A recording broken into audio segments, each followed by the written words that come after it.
Christmas falls on December 25th every year, but Easter falls on a different day every year. So how do we decide when is Easter? If Jesus was raised on the third day after Passover, then Easter should just be 3 days after Passover, right? So guess what? Passover changes every year too.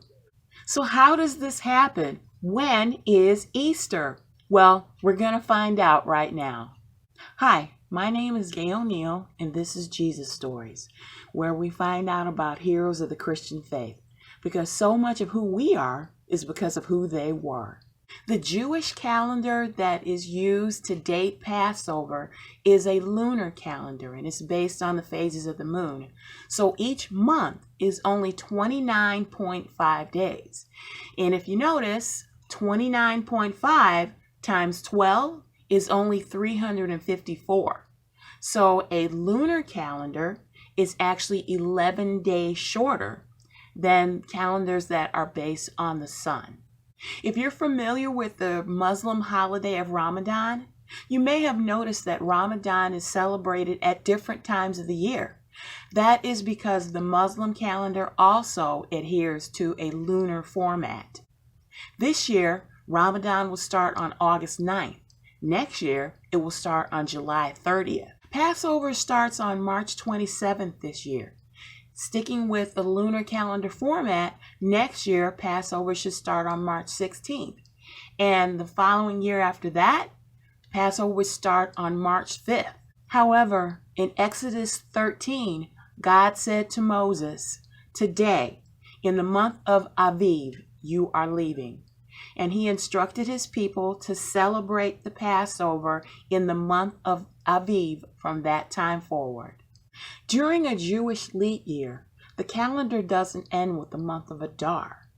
An extra month is added at the end, so rather than having Adar, you have Adar 1 and Adar 2 in order to keep the calendar in step with the solar calendars. Leviticus 23 says, "The Lord's Passover begins at twilight on the 14th day of the first month." The 14th day is very important. The lunar calendar month always begins on the growing crescents following the new moon.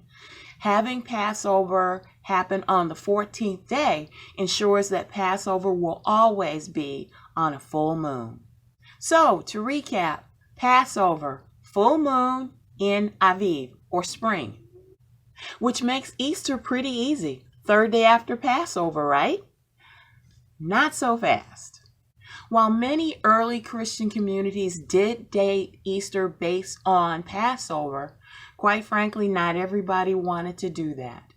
So the question is, how did the independent Christian communities decide when is Easter? You've probably heard of the First Council of Nicaea. It was convened by the Emperor Constantine in 325 AD, and a lot of things were decided at that conference. And one of those things was, when is Easter? Here was the criteria for the Nicene Council.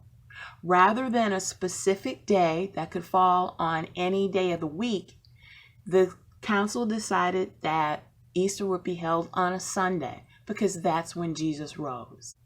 Because God brought Israel out of Egypt in spring, then Easter should be in spring.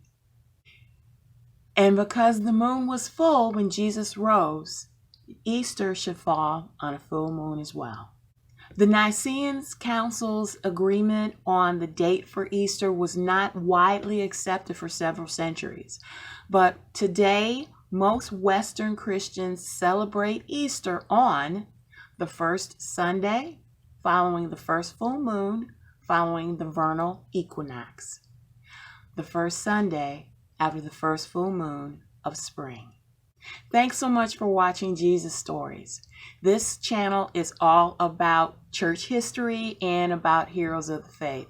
Thanks so much for watching, and I'll see you next time. Have a great day. If you learned something new while watching this video, please give it a like and consider subscribing to Jesus Stories.